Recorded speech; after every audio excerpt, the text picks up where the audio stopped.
Je vais résumer pour la version française, elle sera moins longue, rassurez-vous. Nous avons tenu cette déclaration pour édifier les Sénégalais sur un certain nombre de choses par rapport à ce qui se passe actuellement. Comme vous l'avez suivi, il y a eu une évolution politique notable ces derniers jours. Le vendredi, coïncident à quelle date?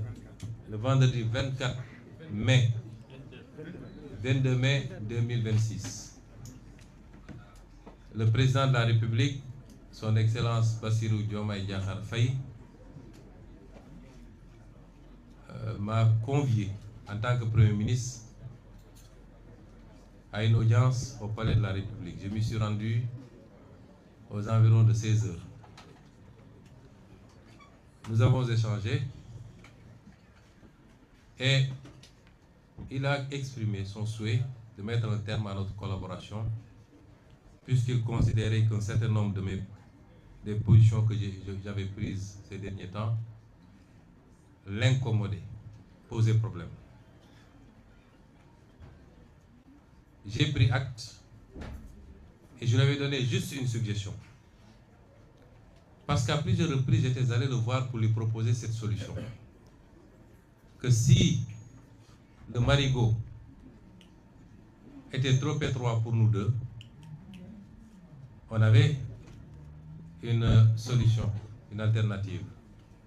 Moi, j'aurais pu me décaler et repartir à l'Assemblée nationale parce que j'avais mon mandat de député intact. Même si au moment où je parle, les gens magouillent pour pouvoir obtenir du Conseil constitutionnel une décision qui serait la plus unique que cette institution aurait rendue pour essayer de revenir sur ce mandat, ce qui est inacceptable. Parce que de 2016 à maintenant, les mêmes institutions, les mêmes organes, les mêmes leviers ont été utilisés pour comploter contre ma personne, pratiquement depuis que je suis en politique. Les mêmes leviers ont été utilisés pour me radier de la fonction publique, pour me fomenter des dossiers judiciaires, pour me persécuter, m'emprisonner, m'empêcher d'être candidat. Et de toute évidence, et vu la configuration, c'est les mêmes pratiques qu'ils comptent continuer.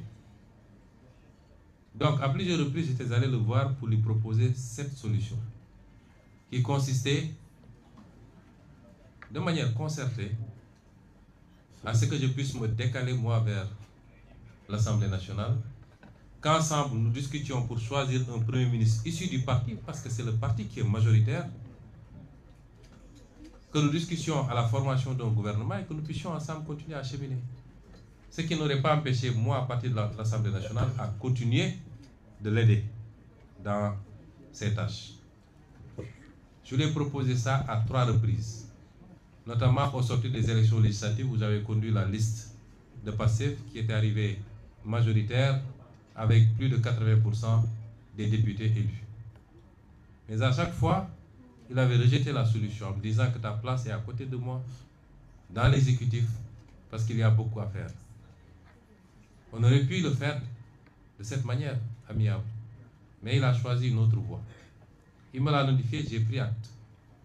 Mais je lui ai suggéré, la seule chose que je lui ai demandé, je lui ai dit, Monsieur le Président de la République, ce pays ne peut pas se passer d'un gouvernement sérieux. J'ai été Premier ministre pendant 2 ans, je sais ce qu'il en est. La suggestion que je vous fais, c'est de ne pas annoncer la mesure tout de suite. Qu'on se donne 24 heures à 48 heures au maximum, le week-end, pour discuter ensemble des modalités pratiques de matérialisation de cette décision. Autrement, vous serez obligé, il avait voulu que moi j'endosse partiellement, parce qu'il avait voulu que je dise que nous avons, c'est d'un commun accord que nous avons décidé de nous séparer. J'ai dit non, si on discute et qu'on trouve des convergences, des accords, je peux le faire. À défaut, il faut que vous preniez la responsabilité de dire que vous m'avez limogé. Alors il m'a dit, je dois aller rendre visite à l'archevêque de Dakar. Je reviens peut-être vers 18h, 19h, je vous ferai signe pour que nous puissions démarrer ces discussions. Quand cela ne tienne, je suis rentré au Petit Palais et j'étais à son écoute. À 20h35, il m'envoie un message pour me dire qu'il ne peut plus tenir la réunion et qu'il comptait annoncer la mesure de limogeage. J'ai pris acte. Quelques minutes plus tard, le directeur de cabinet a fait lecture du décret. Le secrétaire général du gouvernement, pour la présidence de la République. Cela ne m'a pas posé problème, parce que c'est une solution que j'attendais depuis très longtemps. Mais je m'étais fixé une règle, c'est que la rupture ne viendrait pas de moi. Elle ne viendrait pas de moi. Et donc, je suis rentré le même jour à mon domicile et nous sommes restés chacun de son coin pendant au moins 3 jours, si je m'abuse. Jusqu'au lundi. Et ce lundi, j'avais convoqué une réunion à 20h30, une réunion qui devait regrouper tous les ministres sortants de PASTEF pour qu'ensemble nous évaluions la situation et que nous arrêtions une position. Et vers 16h, beaucoup de ces ministres ont reçu des convocations de la présidence pour des consultations en vue de la formation de nouveaux gouvernements. Le mardi, beaucoup d'entre eux ont reçu. Ils m'en ont fait part et je leur ai demandé de ne pas s'y rendre. Parce que ça ne se passe pas comme ça. Il est clair que désormais, le président est dans son camp et nous sommes dans notre camp. Donc, s'il veut parler avec PASTEF, il faut qu'il passe par les canaux autorisés. PASTEF est un parti organisé, structuré, avec un bureau politique, un président, un secrétaire général, un COMEX, un comité de respect. Parce qu'ils ont choisi la ligne d'un parti à la convocation du président de la République, d'après ce qu'il a dit. Et nous sommes restés dans cette situation pendant 2 autres jours. Et c'est moi qui ai pris l'initiative de l'appeler. Je l'ai appelé et je lui ai dit, vous connaissez bien le parti PASTEF, vous savez comment ça fonctionne, vous y étiez. Le parti PASTEF est très organisé. Quand le président Macky Sall a souhaité me rencontrer en tant que président de PASTEF, lors de l'épisode de la Covid, je lui ai dit, vous étiez là. On a convoqué le bureau politique pour apprécier. Et l'avis majoritaire était qu'il fallait aller répondre. On ne s'en est pas arrêté là. On a fait une conférence avec l'ensemble des 46 départements qui ont donné leur opinion. Ensuite, avec la diaspora. Chacun a donné son opinion et l'avis majoritaire, c'était qu'il fallait répondre à cette convocation. C'est ça qui m'avait amené pour la première fois au palais à une rencontre avec le président Macky Sall. Et c'est comme ça que ça se passe. Quand le président Diouf a voulu avoir le président Wade dans son cabinet, dans son gouvernement, il l'a appelé, ils en ont échangé, ils sont accordés sur l'essentiel. Et ce président Wade, on lui a notifié les portefeuilles ministériels et il a choisi ses collaborateurs. C'est comme ça que ça se passe. Donc vous ne pouvez pas venir contourner le président du parti, les instances du parti, appeler les gens individuellement. Or, nous ne vous avons pas fermé la porte. Si vous m'appelez, malgré tout ce qui s'est passé entre nous, toute la discourtoisie qu'il y a eu dans nos relations, et malgré tout ce qu'on a fait pour vous, mais malgré tout, si vous m'appelez, je viendrai répondre. Et on discutera. Il a refusé en disant qu'il ne recevrait pas. Je lui ai dit maintenant, j'ai l'impression que le problème est devenu un problème personnel. Je ne sais pas qu'est-ce que je vous ai fait. Je ne sais pas pourquoi il y a une fixation sur ma personne. Je ne sais même pas si c'est une fascination. Je ne sais pas quel est le problème. Mais je m'écarte et je désigne 4 membres du parti qui sont tous des caciques de ce parti et qui ont tous une relation particulière avec toi. en l'occurrence M. Alioune Sall, ici présent, M. Birame Souleye Diop, ici présent, M. Daouda Ngom et M. El Malick Ndiaye.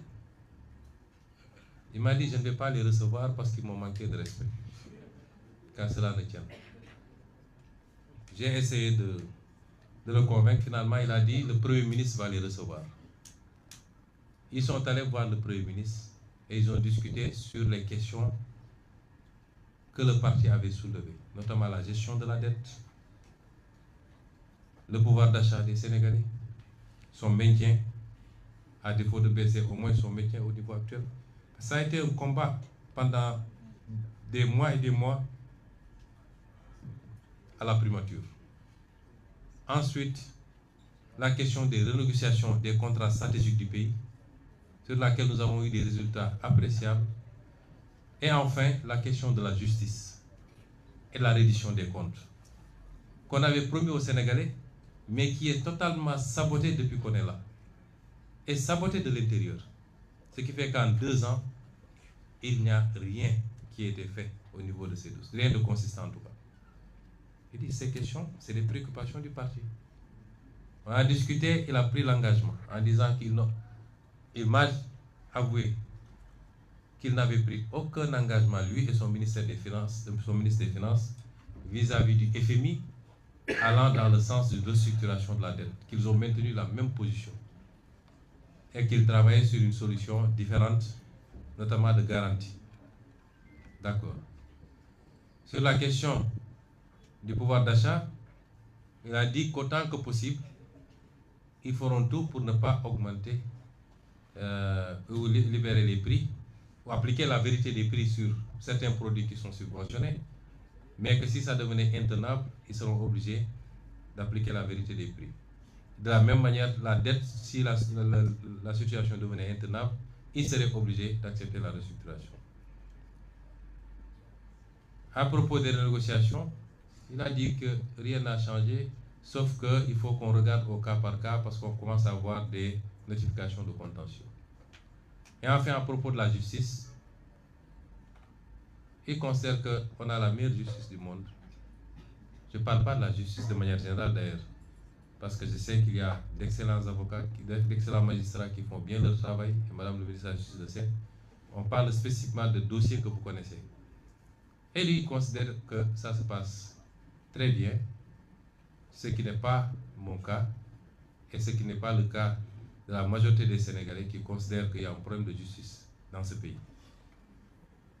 Et le casting qui a été fait au niveau du ministère de la Justice ne nous rassure pas, parce que voilà un acteur qui était au cœur des dossiers traités par certaines juridictions. Moi-même, j'ai eu à être contacté plusieurs fois par rapport à certains dossiers. Mais nous allons apprécier. Nous avons nos doutes, mais nous allons apprécier. Et nous ferons le nécessaire à partir de l'Assemblée nationale, rassurez-vous.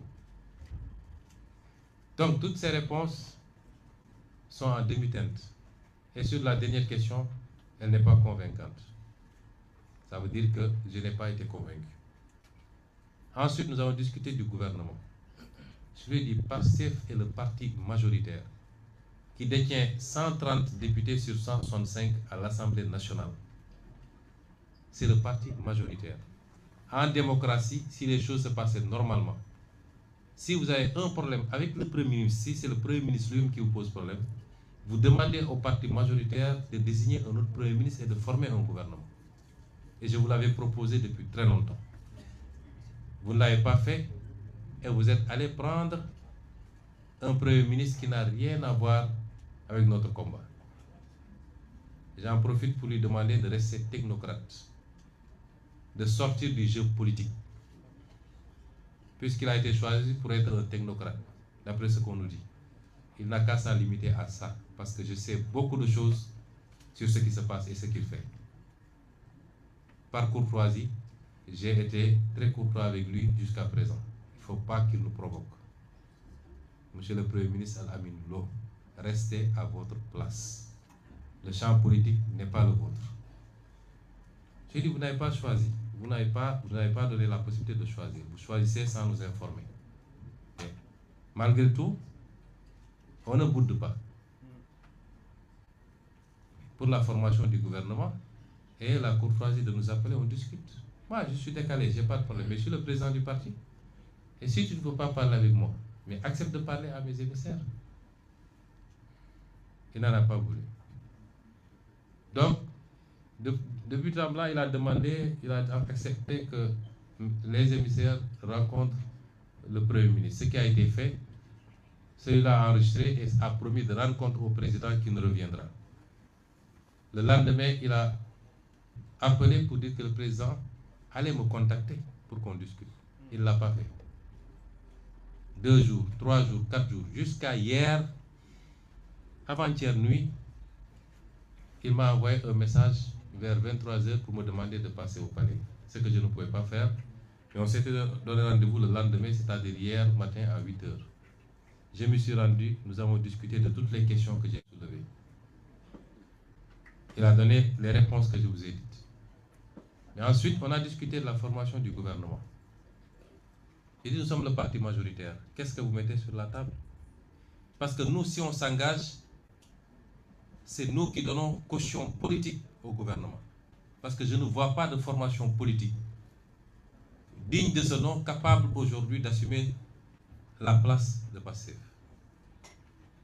Et on ne peut pas former un gouvernement, gérer un exécutif sans une assise politique sérieuse. Ça n'existe dans aucun pays du monde. Ce qui se passe est inédit. Hier, on a eu un gouvernement qui est un gouvernement suspendu, sans ramification, sans assise politique. Historiquement, le Parti socialiste a dirigé pendant 40 ans avec une assise politique très, très solide, passé de parti unique jusqu'à la perte du pouvoir. Le PDS pendant 12 ans avec un parti démocratique solide et des satellites autour. L'APR pendant 12 ans avec la même configuration. Mais dites-moi, aujourd'hui, il y a quoi autour de Bassirou Diomaye Faye? Aucune légitimité politique structurée, sérieuse, capable de jouer ce rôle. Donc, si Pastef devait continuer, c'est Pastef qui constitue ce socle-là. Vous ne pouvez pas avoir ça et nous dire entrer au gouvernement parce qu'il y a des sucettes à se donner. Non, ce n'est pas ça qui nous intéresse. Aucun de ces ministres n'entre dans un gouvernement pour un salaire ou pour un sans-compte. Non, nous entrons parce que nous croyons à ce pays-là. Nous entrons parce que nous sommes des patriotes, nous avons des compétences, nous avons une vision, un programme. Et nous voulons l'exécuter. Je lui ai dit d'accord, mettons les choses sur la table. Même ça, il n'a pas été en mesure de me le dire. C'est moi finalement qui lui ai dit, si j'en déduis, si j'analyse un peu les convocations que vous aviez faites, si je retiens, j'analyse les convocations que vous avez faites le premier jour, vous avez convoqué 7 ministres de Pastef. J'ai déduit que c'est ces 7-là que vous vouliez nommer en réalité. C'est là où il a finalement avoué qu'il voulait proposer 7 portefeuilles sur un gouvernement de 30 ministres avec 0 portefeuille de souveraineté à Pastef. Et parmi ces 7-là, il y en avait 3 que nous ne considérions plus être des représentants de Pastef. Parce qu'ils ont outrepassé les consignes du parti pour aller répondre individuellement. Notamment le ministre Bala Moussa Fofana, le ministre Si, comment ça s'appelle? Ibrahim Si. C'est bizarre, j'ai jamais pu retenir son nom, son prénom d'ailleurs. Ibrahim Si, le ministre Yankouba Diémé.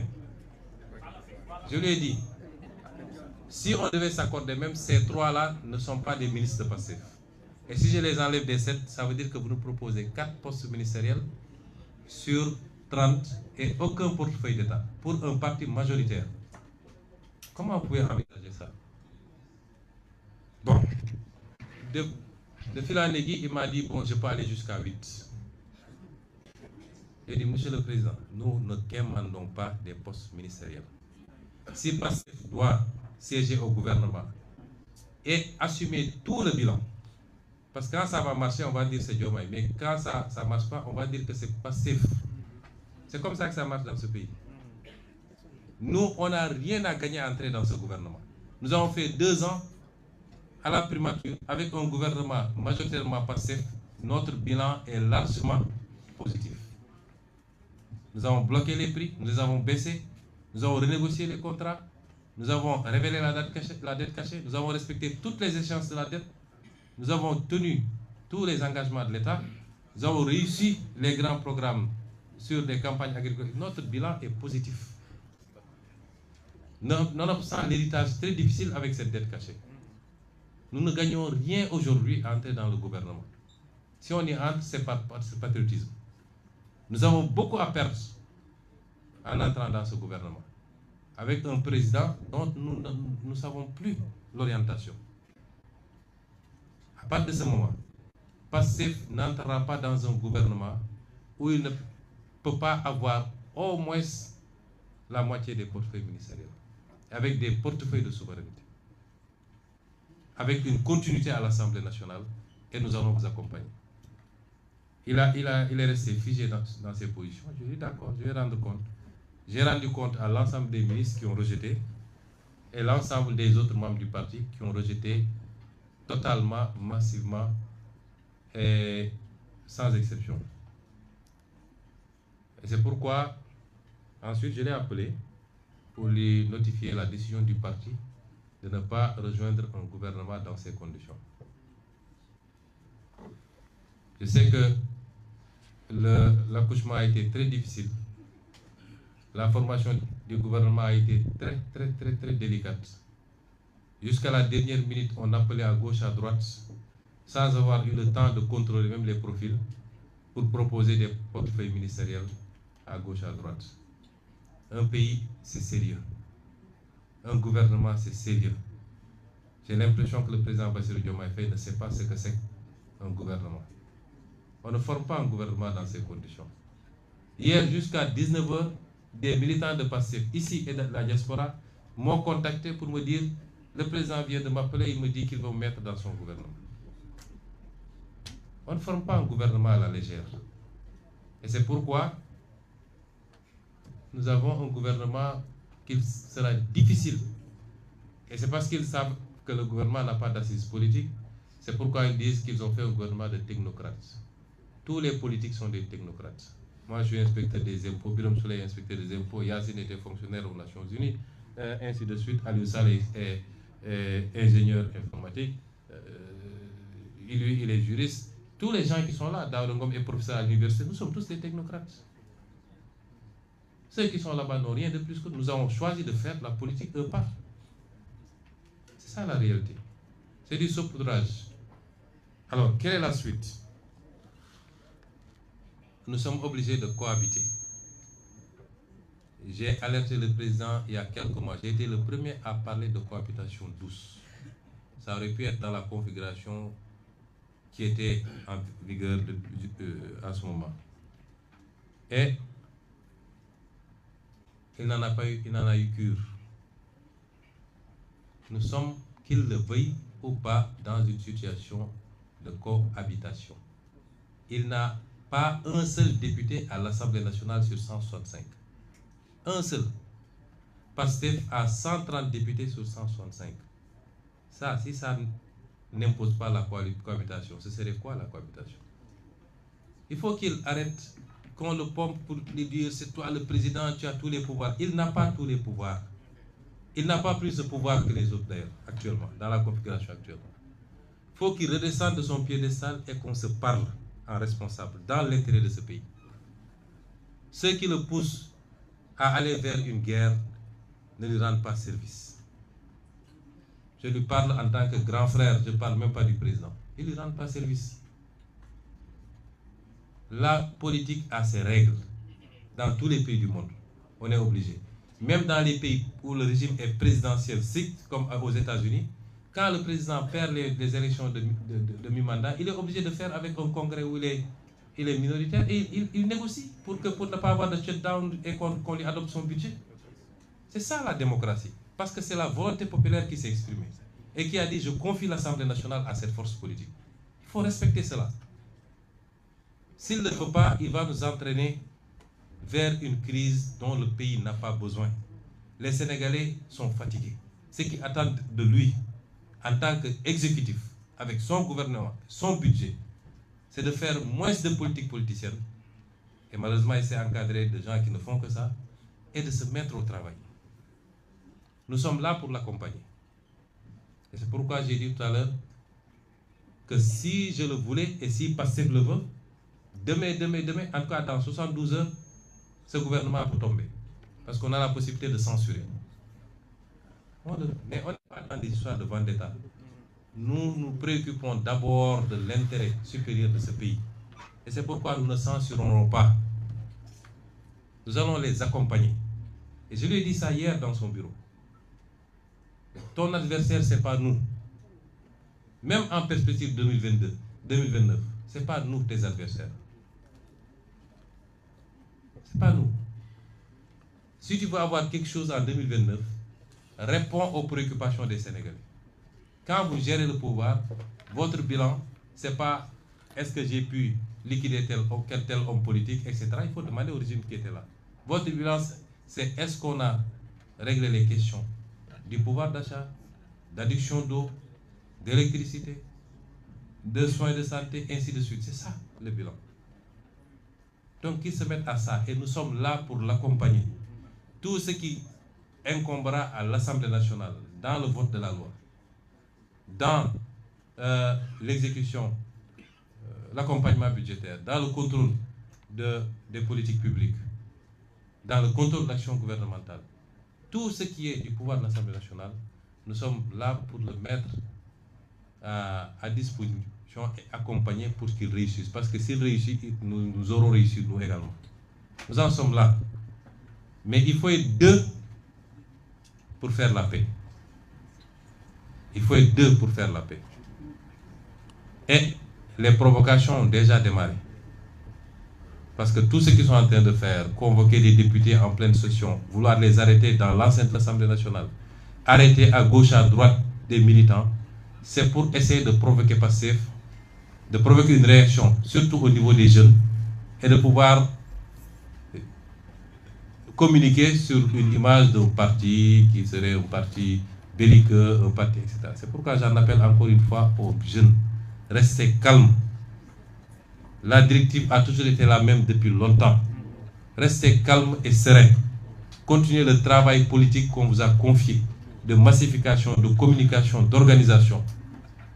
Certaines déclarations, ça n'apporte rien au parti. Certains comportements n'apportent rien au parti. Donc la paix, il faut être deux pour la faire. Et il ne faut pas qu'ils soient les premiers à être dans la provocation. À utiliser les mêmes leviers que les gens ont utilisés pendant 10 ans pour fracasser du Sonko, pour casser du Pastef, en utilisant la justice, le Conseil constitutionnel, les FDS. Il faut qu'ils sortent de ça, parce que c'est qu'il y a des gens qui lui font croire à ça. Ça ne lui apportera absolument rien.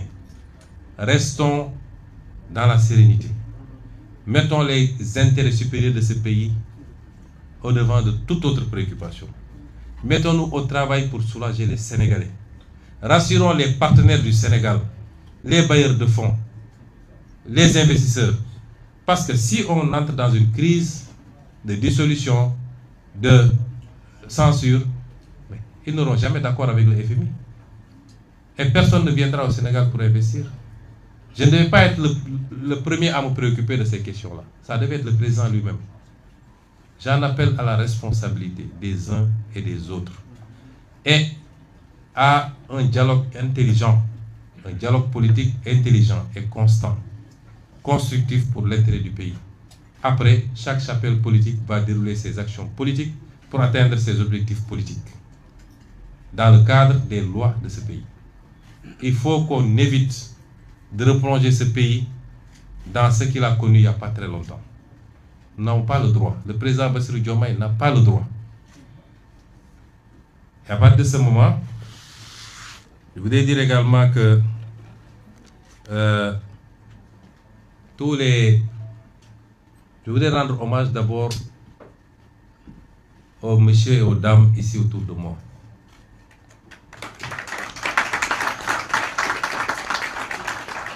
Partout au Sénégal, partout en Afrique, votre attitude a été saluée parce que c'est pas courant en Afrique d'avoir ces postes. Je disais ce matin que PASTEF est en train de hisser le jeu politique au Sénégal à un niveau qu'on n'avait jamais imaginé. Souvent, on voyait dans ce qu'on appelle les grandes démocraties, ces configurations, etc. Tout le débat, est-ce qu'on peut le faire, le réussir tous ensemble, avec nos positions, avec le pouvoir, sans abîmer nos institutions et sans rouvrir la porte au vieux démon. C'est ça le débat.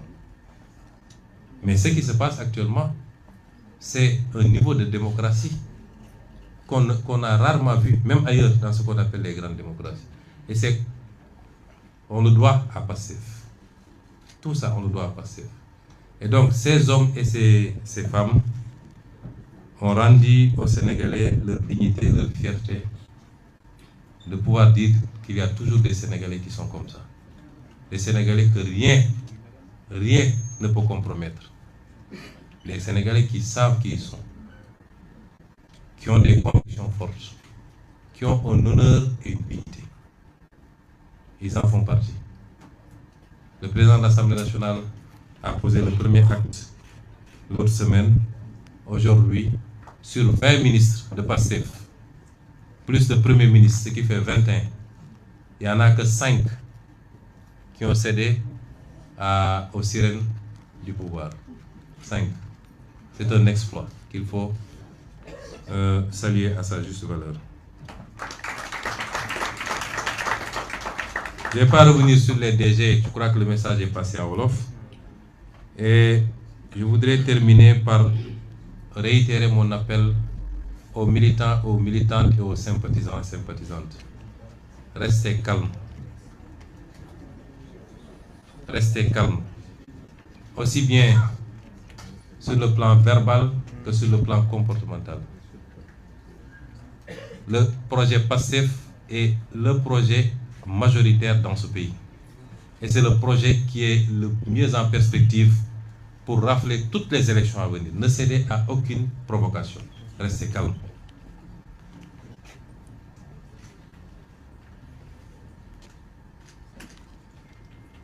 Je voudrais demander aussi aux directeurs généraux et autres, j'ai dit que ce n'est pas la peine de revenir, mais de revoir un peu le message que j'ai délivré en langue wolof. Et enfin, je voudrais rappeler la nécessité d'une mobilisation exceptionnelle pour le congrès, le premier congrès du parti qui est prévu pour le 6 juin. Je n'avais pas besoin de le faire d'ailleurs, parce que quand c'est passif, c'est forcément grand. Mais c'est un congrès qui arrive dans un contexte particulier. Donc la mobilisation c'est le 7, les travaux c'est le 6. Et je voudrais enfin souhaiter une très bonne chance à nos Lions U17 pour la finale de ce jour. Nous leur souhaitons plein succès et qu'ils nous rapportent ce trophée également qui viendrait rejoindre tous les trophées qu'on a eus ces derniers temps. Et j'en profite d'ailleurs, j'ai félicité tous les ministres parce que tous les ministres de PASTEF ont été très bons. Mais puisque je parle de sport, Madame Khadija Ndiaye a été sublime et en très peu de temps nous a permis de faire des résultats, de gagner une Coupe d'Afrique, d'aller à la Coupe du Monde, de gagner pour les U20 je crois, d'être en finale pour les U17, d'avoir fait les réformes dans un milieu très difficile qu'est le monde de la lutte. J'aurais pu le dire pour chacun de ces ministres, c'est vous dire que les ministres de PASTEF sont de très bons ministres et ils vont avoir, Inch'Allah, d'ici quelques temps, la possibilité de continuer ce qu'ils avaient démarré. Je vous remercie de votre attention.